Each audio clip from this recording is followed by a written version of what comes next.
Daniel, thanks for your time again. Now, you're a large shareholder in Island Pharmaceuticals, having supported the company through a placement and an options exercise. So what was it that attracted you to the company, and where do you see the near-term opportunity? Yeah, so I've actually been an investor in Ireland for a long time pre-IPO. I only had a small position, but really what attracted me was when they acquired the opportunity of picking up galidesivir, and I had a look at that, and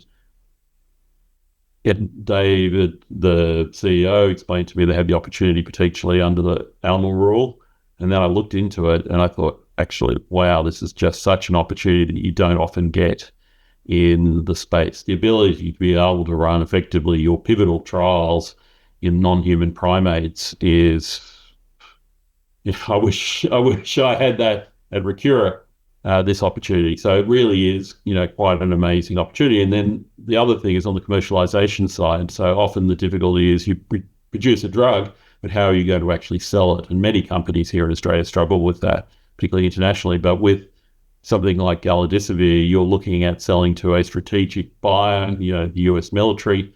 You've got one customer, basically they buy a whole lot, and it sits there in storage. So it's until it expires, and then they buy another batch. So it's, almost ideal from a pharmaceutical development perspective. Now, Ireland obviously received some unprecedented feedback from the US FDA in regards to its galidesivir antiviral program. What do you see as the key risk for the company moving forward? As much as I would hate to say, it's unpredictability out of the FDA and timelines on the FDA. The FDA is having real trouble keeping to their timelines, and because they're under-resourced, and the management obviously keeps changing its priorities. So that's probably the major risk from the FDA. On the positive side, the FDA was, the correspondence they've received from the FDA was very positive, very helpful. You can read between the lines if you've had interactions with the FDA before, when they're on your side and they're wanting you to help you. They know you're a small company and they want to see this drug get over the line, versus they're trying to block you at every point in the way. So from that point of view, I'm feeling very encouraged that, the FDA is on board. They want to see this drug get to approval, and they see the animal rule as an appropriate way to bring this drug to approval. So it's, that's from an investor perspective, exactly what you want to see. And you have fairly extensive clinical trial experience. So in your view, how do you see the next 12 to 18 months playing out for the company?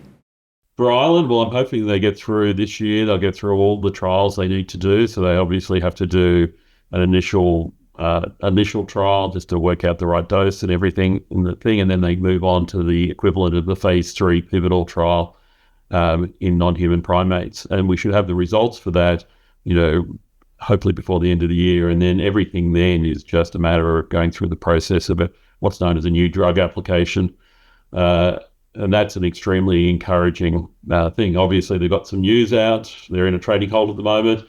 And I'd be really interested to know, probably in retrospect, exactly why that is. But there's a lot of interest in this space. A lot of other people, particularly overseas, who understand the animal rule and understand the importance of these strategic drug stockpiles the military has for these rare tropical diseases. Seeing external investors coming in is something that can only be a positive for the Australian investors here, where obviously the animal rule is not very widely known, and diseases like Marburg and obviously not well known here. To see that come through, the recognition from key people, key investors, and key institutions coming in, that's really an encouraging sign. Fantastic, Daniel. Appreciate your insights as always, and thank you for joining me. Thanks, Alex.